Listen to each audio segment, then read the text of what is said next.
Hi, I'm Bud Palmer. Behind me is the Bay of Monte Carlo. It's a peaceful sight reflecting the tranquility of this quiet city.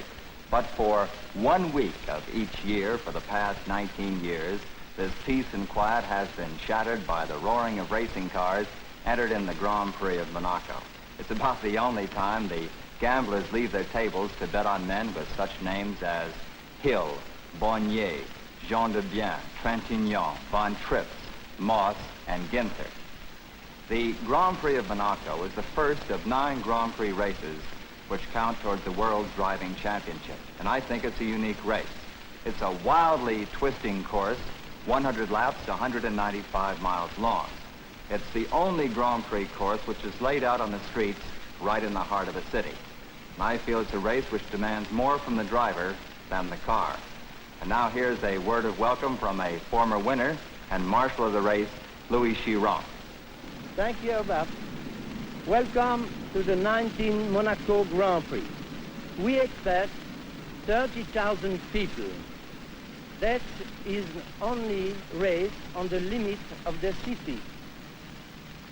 We have 22 best drivers in the world and 16 qualified for the first place.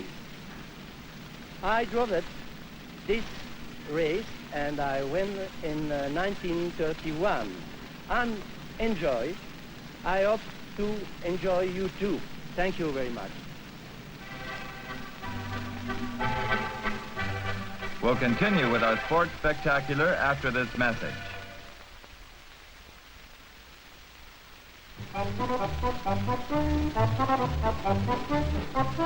We're taking a guided tour of some of the streets in Monaco.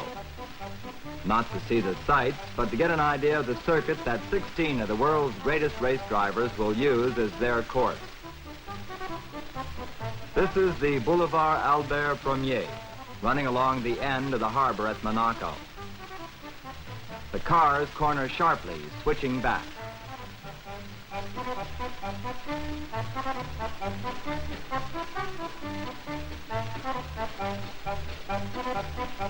Past the pits, into an uphill straight. Past the Avenue Princesse Alice.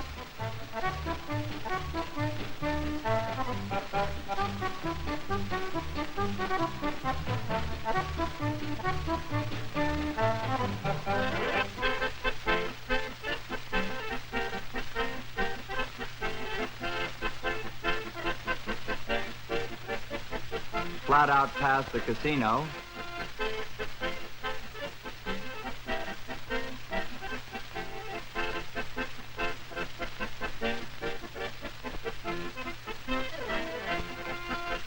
Dipping down the short street at over 100 miles per hour.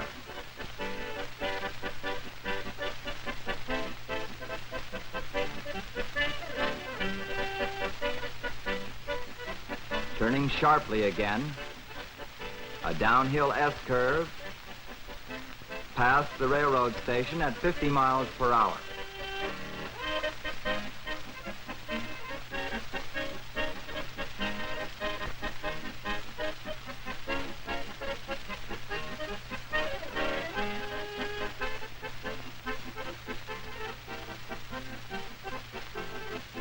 Another turn, and onto the harbor leg at 120 miles per hour, down the Boulevard Louis II. This is the fastest part of the course. The cars will reach speeds of 160 miles per hour. And the most dangerous because of the tunnel ahead, where drivers have no leeway to maneuver in case of an accident or a pileup in the dark.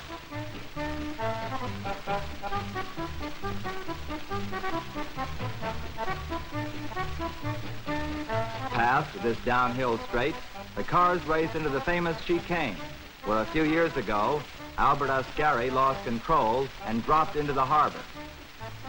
Into the Quai des États-Unis in top gear. Most drivers feel that here they have the best chance to outmaneuver their competitors.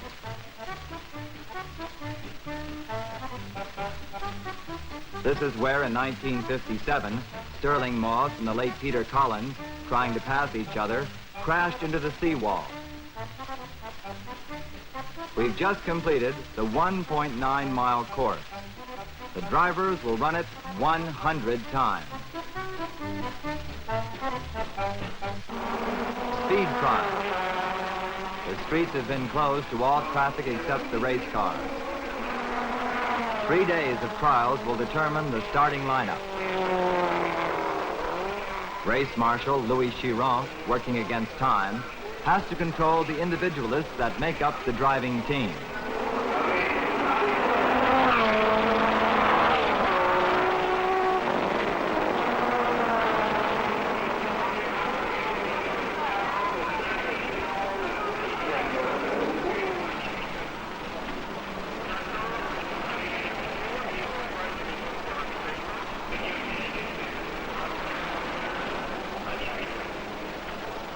Object, to qualify. How? By turning in the fastest lap time. The driver and the mechanic agree that the car is ready. A full fuel tank will take the car through the 2.5-hour race. There's no time for pit stops or extensive repairs. A stop for any reason may lose the race. The only way the driver and the mechanic can test the condition of their machine is during these speed trials. Belgium's Olivier Gendebien and an Emeryson going out for a qualification lap.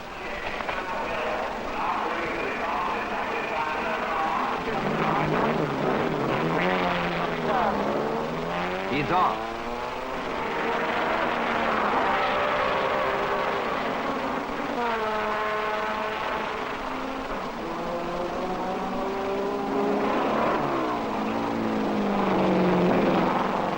The railroad, drifting through the S-curve,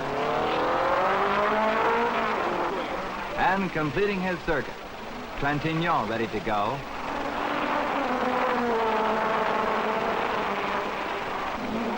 He's a two-time winner at Monaco and certainly a man to watch.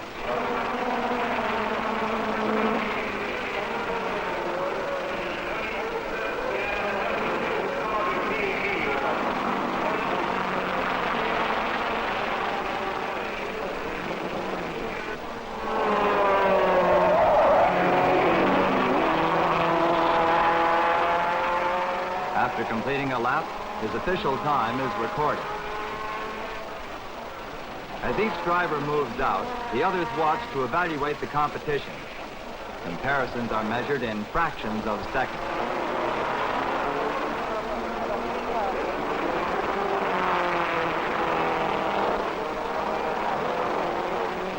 Part of the color of the race comes from the many nationalities driving here. Australia's young Bruce McLaren driving a British Cooper Climax. Another Australian and teammate of McLaren's is Jack Brabham, present world champion, who moves out for a speed trial. Tony Brooks of England with Gordon Wilkinson, chief engineer of BRM. Checking ends for BRM is team driver Graham Hill of England. And then we have Uzo 48 with the 60-degree engine to our east. Number 42, Maurice Santino with the... Competing against the factory teams is England's Sterling Moss. This is truly an international...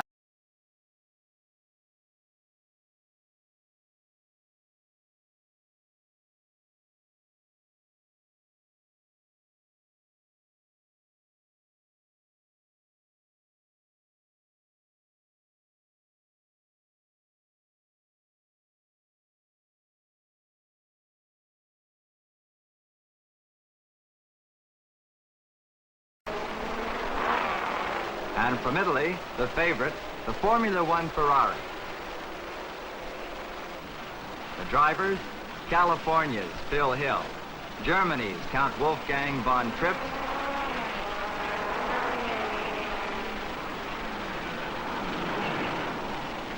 and young Richie Ginther from California.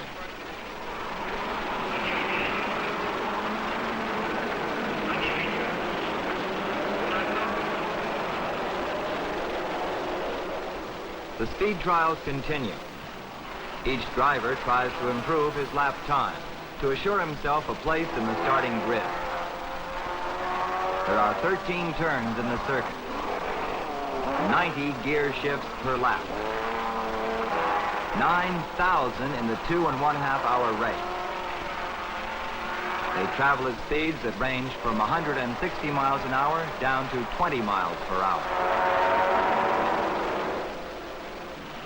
The tension lessens. The drivers have finished their time trials and the decisions are no longer up to them.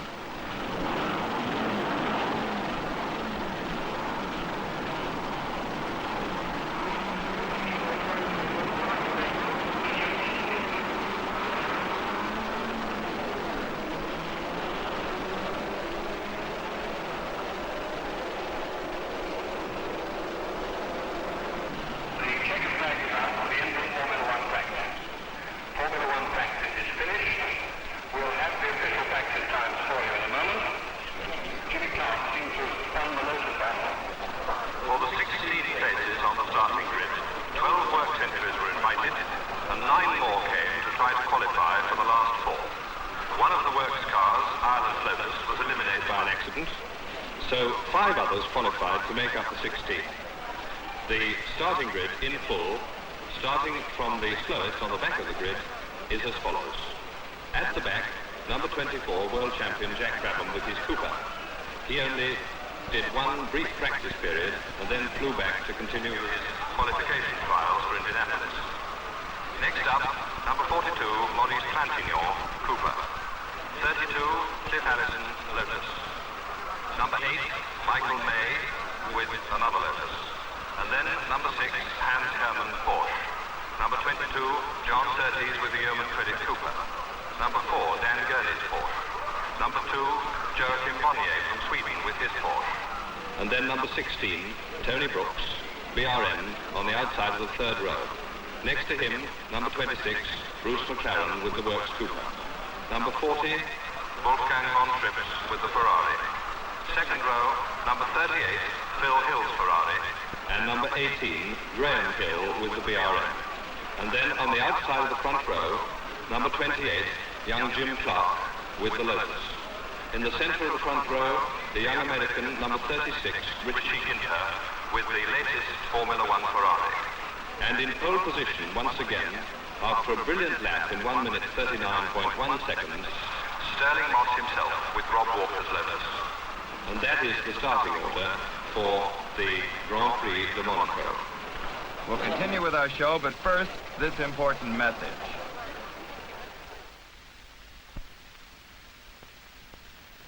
This is a Formula One racing car. This year, the Formula Ones were changed from an engine displacement of 2,500 to 1,500 cc's, which is about 1/2 smaller than the average American compact engine. This was done in order to reduce speeds, promote safety, and to induce manufacturers to sponsor teams by lowering costs. There's a great deal of controversy regarding this change. Many of drivers object. For instance, Maston Gregory. We're afraid this year that we might have a little trouble. More drivers will be able to drive these slower cars, and they'll be able to drive them faster. They won't be able to do it consistently, but they'll be able to do it for a time. And it's going to look like there'll be more competition where actually I think the caliber of driving is not going to be quite so good. It's going to be easier to drive these cars, and some fellows are going to think that they can go a little bit faster than maybe they should. Anyway, I don't like it. I'd like horsepower. Where do you feel the greatest competition lies? Oh, I'd say the Ferrari definitely. In this race would be Phil Hill, Von Trips, Richie Ginther, all 3 of them. They're going to give us a lot of trouble. They have a lot of horsepower with the new car, and the chassis works very well. This is the Ferrari team. At the end of the speed trials, the team held a critique. They discussed their own failings and advantages.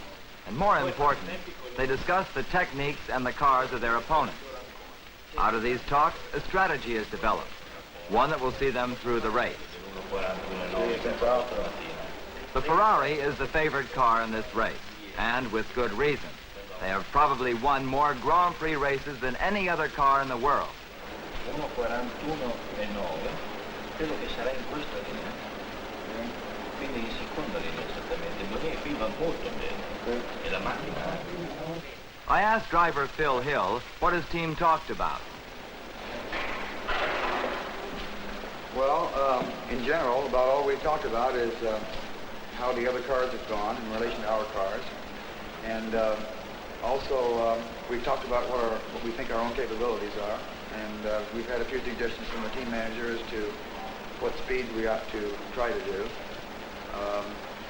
Also, we talked about a few ailments that each one of our cars individually had. Tripp's car had one fault, mine had a few other things that were wrong with it, and well, all of them needed a few little things. And what we've done is tried to talk over all these things and try to ascertain what speed we might be able to go during the race. And that was about it. English car. This is the Porsche. Porsche has a long history in the manufacture of rear-engine sports cars. But this model is their very first attempt at a Formula One racing car. Racing is right ahead of us right now, technically.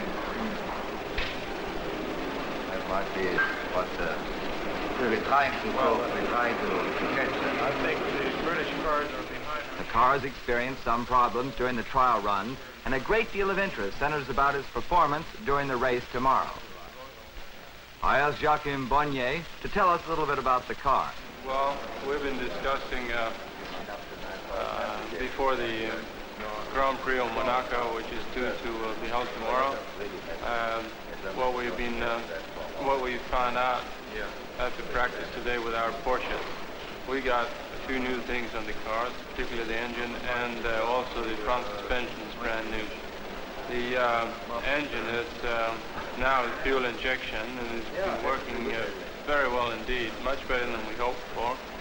With the suspension, we had a bit of trouble today. We had shock absorber, it's a bit too loose, shuddering, but we hope to put it right for the race tomorrow.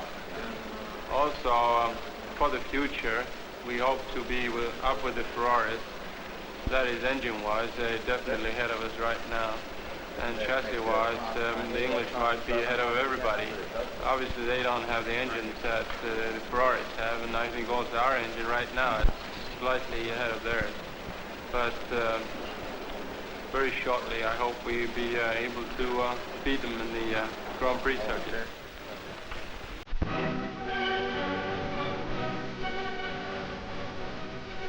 Monaco has seen 18 Grand Prix races. This will be the 19th. A tradition of pomp and ceremony begins the day.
The arrival of the mayor of Monaco means that the race is about ready to begin.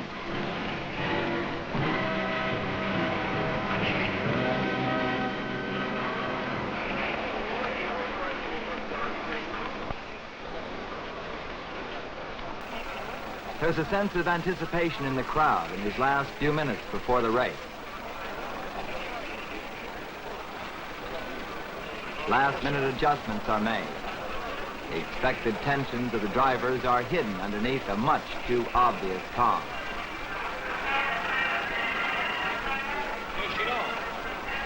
Last-minute check of the equipment.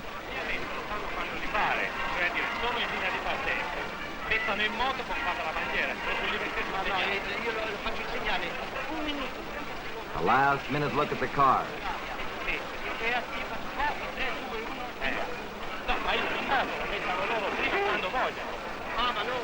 Regulations create order out of confusion.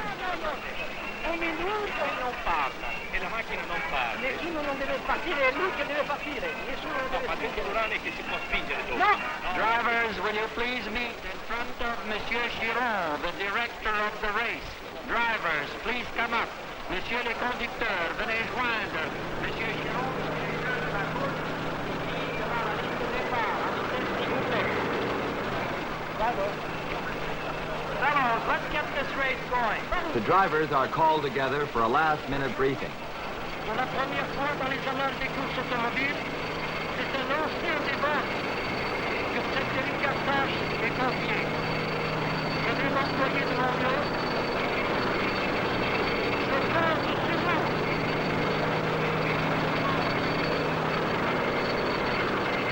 Je compte sur vous. Ensuite, They are reminded what the different flags mean. They are warned about which corners have been made more dangerous by oil and rubber slicks laid down during the practice run. vous connaissez le circuit et sinueux. They are told again about the international rules and regulations governing the event. Je vous demande de respecter les signaux qui vous sont faits et de montrer votre sportivité. Vous savez que toute voiture rejointe doit céder la place. From the moment the drivers step into their cars, they leave behind their mechanics, their managers, their well-wishers. They have only themselves to rely on now. Themselves and the car. Moving up to number 42, Maurice Trintignant, with the Serenissima Coupe Maserati, one of the old leaf spring coupes with the new 4-cylinder Maserati engine. Number 42, Cliff Allison, with the... Each man knows the other, and yet the race is a lonely thing, an exciting thing, a purely personal thing, unexplainable to anyone except the man in the cockpit. Unfortunately, Jimmy Clark had a break with his car after doing a tremendous lap in the first practice session, and tremendous efforts have been going on in the Lotus garage to rebuild it. They really have done a tremendous job, and there's no question about it. They in software that point decided not to bring it out today, but to concentrate on getting it really ready so it's not going to be fun with the real race tomorrow. And in this hour, similar car, they've both got to be ready. And then the two teammates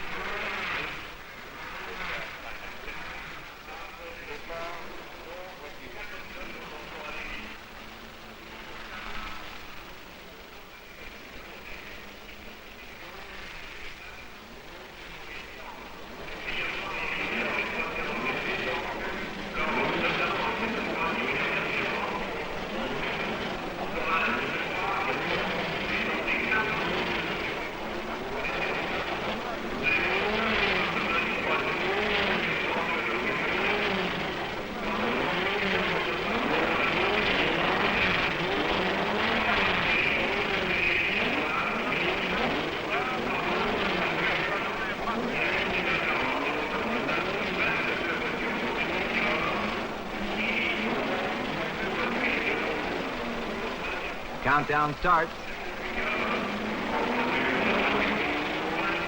The flag drops. They're off, jockeying for position in the first 100 yards.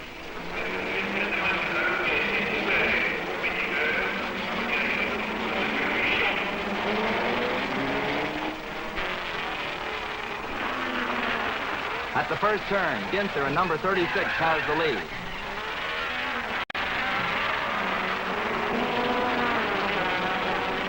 The field springs out as they head towards the casino.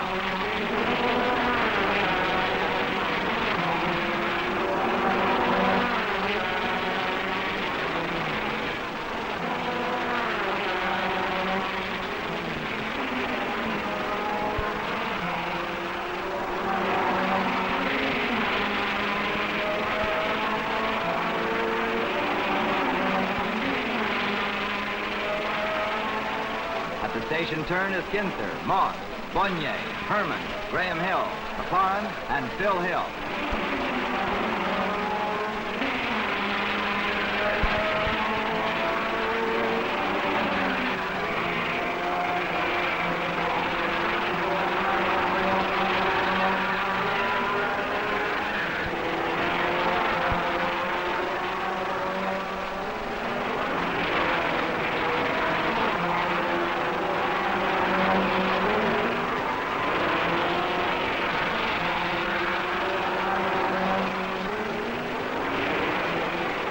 Harbor leg, they're doing about 150 miles per hour.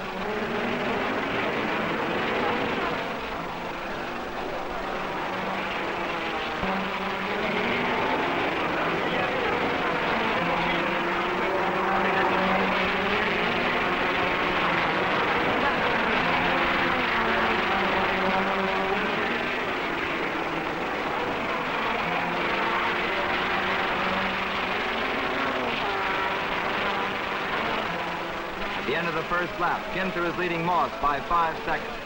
Bonnier third, Herman fourth. Each lap is being driven as though it was the last one of the race. There's no let-up in concentration and hope.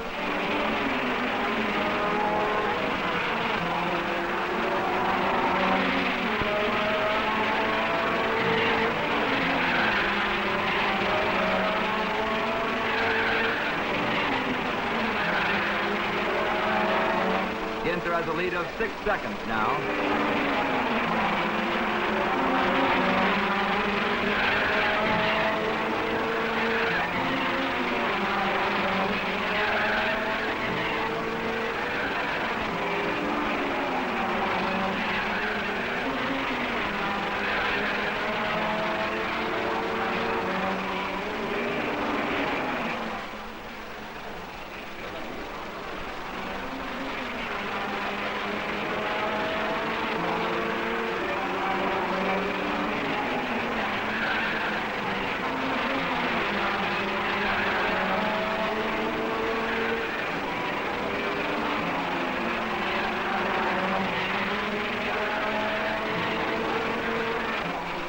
Smaller engines of this year's car has not slowed the pace.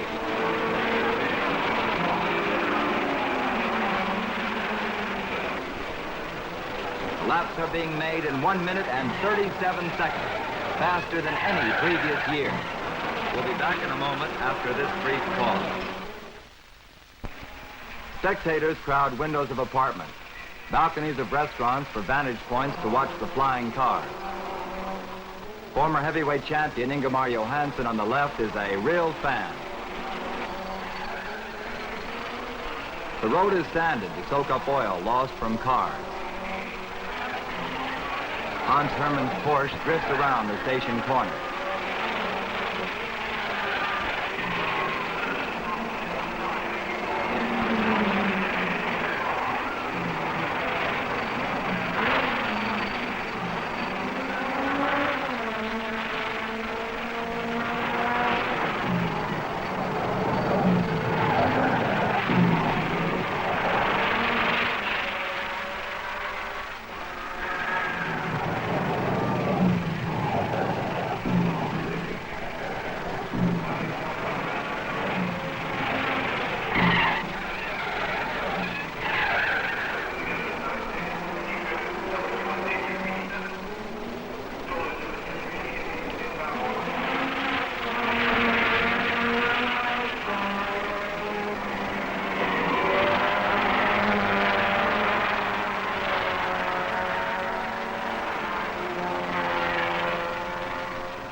Ginther, 36, Moss, 20. And Ginther still holds off Moss as they go through the harbor chicane.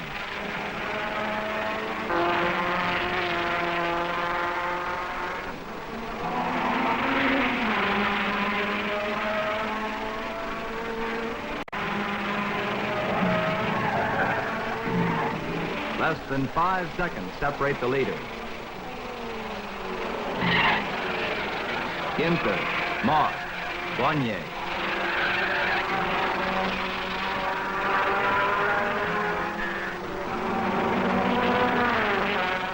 pull out, Moss keeps pressing Ginther. Passing the starting grid, it's still Ginther, Moss, and Bonnier's Porsche.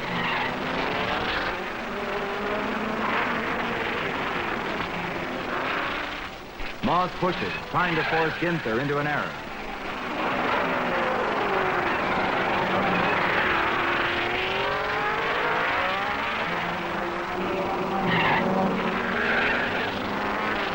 On the 14th lap, Moss makes his move. He passes Ginther as they start towards the casino. Moss, number 20, takes the lead.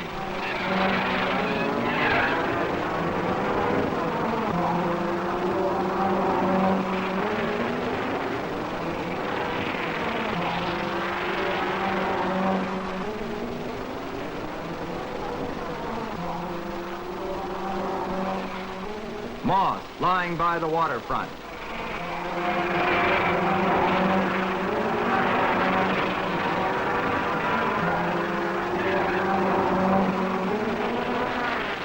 The new order. First, Moss, number 20. Now second, Bonnier, number 2. And Ginther, number 36, drops to third. Mechanical trouble for Graham Hill.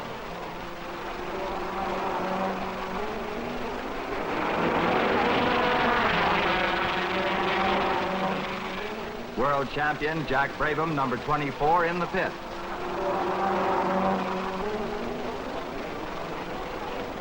Whatever his trouble was, Graham Hill is out, and he's just a stoic spectator.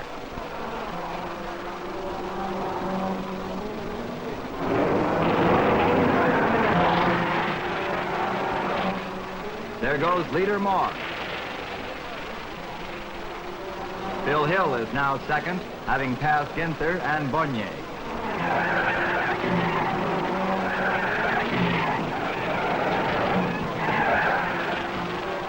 Jack Brabham and his Cooper leave the pits.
Here come the leaders, Moss, Hill, and Ginther.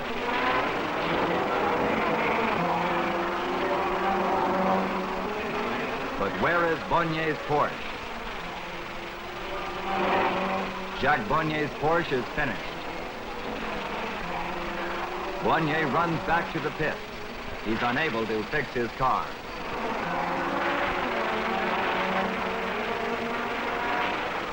There's a disappointed driver.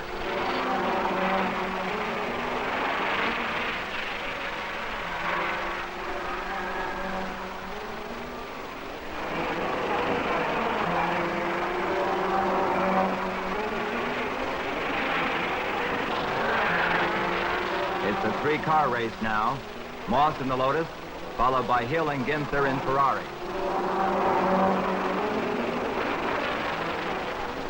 Michael May's Lotus begins to smoke. Probably a ruptured oil line. John Surtees of England is out of the race.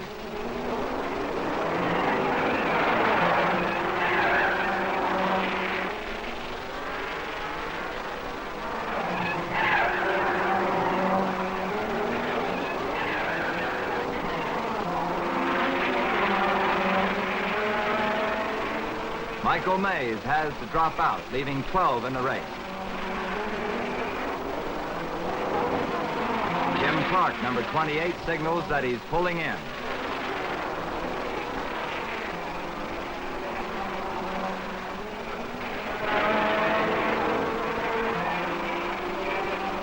Hill and Ginther in Ferraris running nose to tail chase after Moss.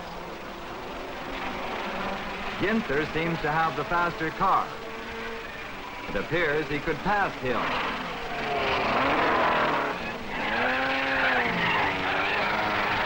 Savoni, Ferrari team manager, worries about how to catch Moss. A decision must be made.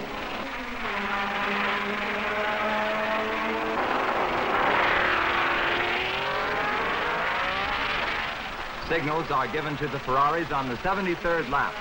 The order for Ginther to pass Hill and catch Moss.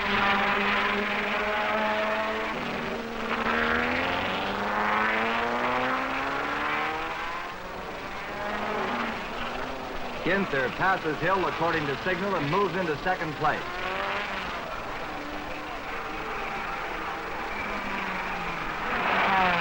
Ginther, trying to catch Moss, does a lap at 72 miles per hour. Incredible on this twisting course. Ginther has closed to within 3.5 seconds of Moss. The new tactics might pay off. Crowd wonders if Moss can hold his first place position in a year-old car against the very latest Ferrari.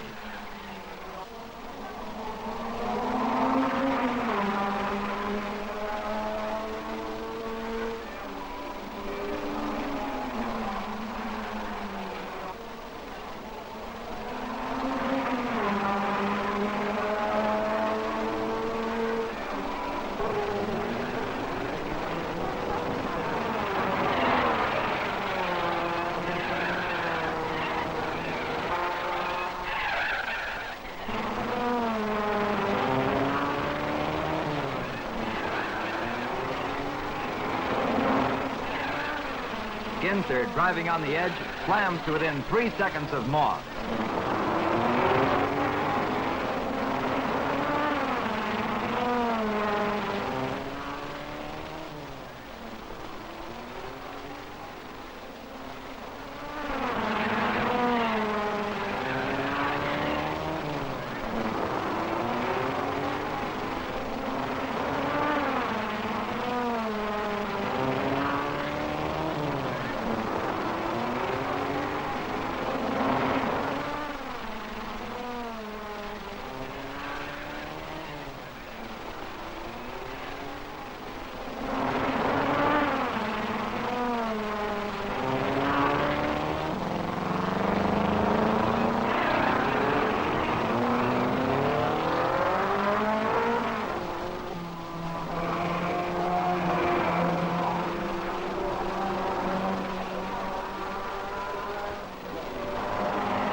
Starting the last lap, the position still holds.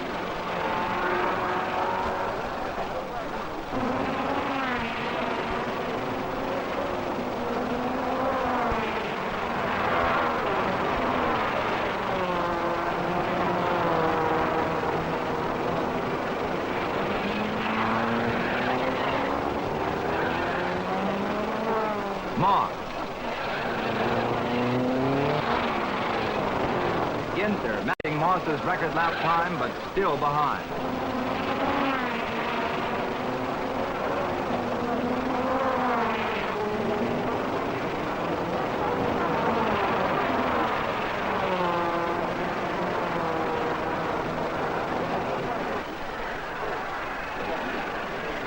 It's Sterling Moss, first man to win the Grand Prix of Monaco 3 times. Second across the line is Richie Ginther.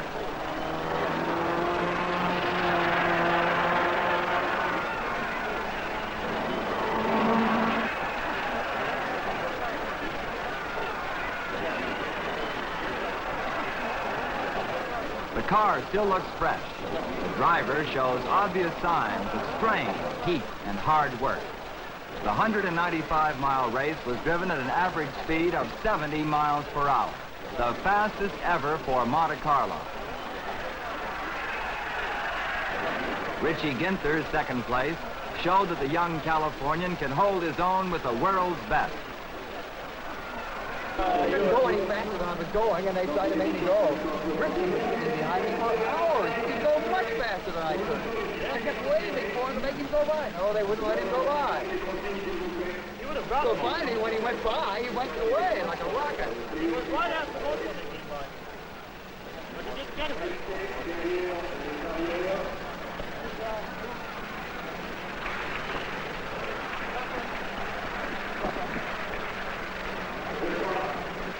Sterling Moss receives his prize, the gold cup for the 19th Grand Prix from Prince Pierre of Monaco.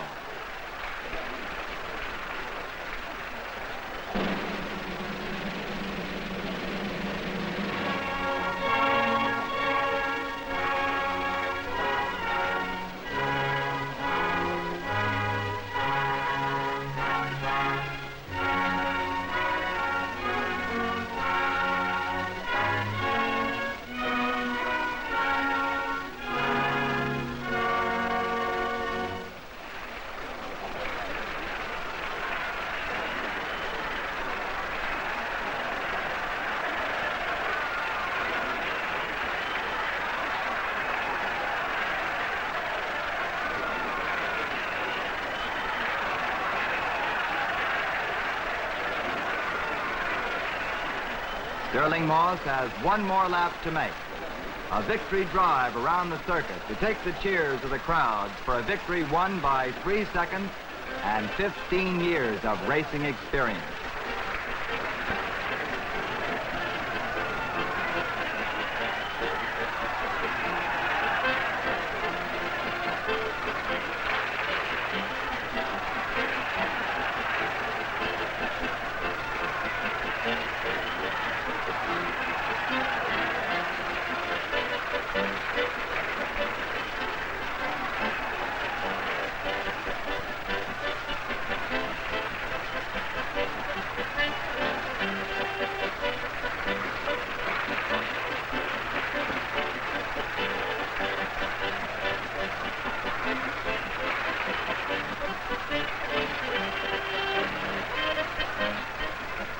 We'll meet Sterling Moss in just a moment. Congratulations, Sterling. Did the race go pretty much as you expected? Not quite. My intention was, if I got the lead at the first corner, I would have, on the second lap, not the first lap, I would have gone really fast. The reason for that is that on the first lap, you quite often get people with their oil tank a little too full, or blowing some oil out of the breathers. So the first time that you come round, well, it's really the second time you come round, is quite likely to be a dangerous time. So I would always slow the pace if I could for that lap. Then, if I'd been in the lead, I would have then gone flat out for 2 or 3 laps just to see if I could break away from the pack. If I could have broken away from the pack, then I would have done so, and pulled out if I could have 10 or 20 second lead. On the other hand, if I hadn't managed to pull away from the pack and I still had Richie Ginther or somebody sitting on my tail, I would have then slowed up and given him the lead for a certain amount of laps until I'd seen where I might be able to pass him and pull away. You see, the thing is, it's very much easier to follow a man, to chase, than be the one that's being chased. And if a man is following you really closely, I mean literally a couple of yards behind, he's learning an awful lot of your technique. Not necessarily for getting greater speed, but where he might be able to pass you. And if you'd have a particularly unusual line round the corner, which you may have found because of a bump or because of oil or something, you immediately show it to him. And therefore, unless you can break away from the pack, it's not a good thing in a race, I don't think, of 100 laps. They're leading it for 99 of them, and then have the bloke just pull out and pass you on the last one. I was rather forced into the position I was in yesterday because I was laying third, and then something happened to the man who was second, and which was Jim Clark. So I then moved to second, but I had to go faster because Joe Bonnier was coming up in third position. Well, actually, I was pretty worried because last year here, or 1 year anyway, I was 10 laps from the end when everything was going very nicely, and I had a minute, the thing broke. So until I saw that checkered flag, I wasn't sure, but particularly with the Ferraris right on my tail. You know, until I saw the checkered flag, well, I wasn't so sure. They got within about 2.8 seconds, which is pretty close. And they kept giving me the signal, and as far as I could see, it seemed to be a different chap each time. You know, one signal I'd get, it was Phil Hill, and then a couple of laps later, it was Ginther. Still, you know, same sort of distance, maybe 4 seconds, 5, 3. One seemed to have a go, and then the other one, you know. Yeah, I was driving flat out from approximately the third lap till the 100th lap. I don't know how much quicker I could have gone, but very, very little. I was really right on the limit. Is winning the race a matter of the car being as good as the driver? After Ginther dropped back, he'll remain 4 or 5 seconds behind you. Is that a case of equal drivers racing equal cars? Because the space between you remains so constant.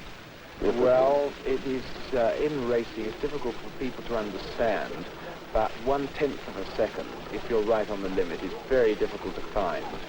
And if you were taking the times yesterday, you'd find that Richie would pull maybe a tenth. They'd give me a signal that I was 4.8 ahead. And then I'd go like anything, and then I might pull it to 4.9. And then obviously he'd just get something just right, and it'd go back to 4.8. Very rarely did it vary more than that, except when one or the other of us had to lap a slower car. And that, of course, did drop it back half a second, or maybe even a second if the car got in the way, even just for a fraction on the road. If it meant you had to back off instead of being full bore in some particular point, you can drop a second like that.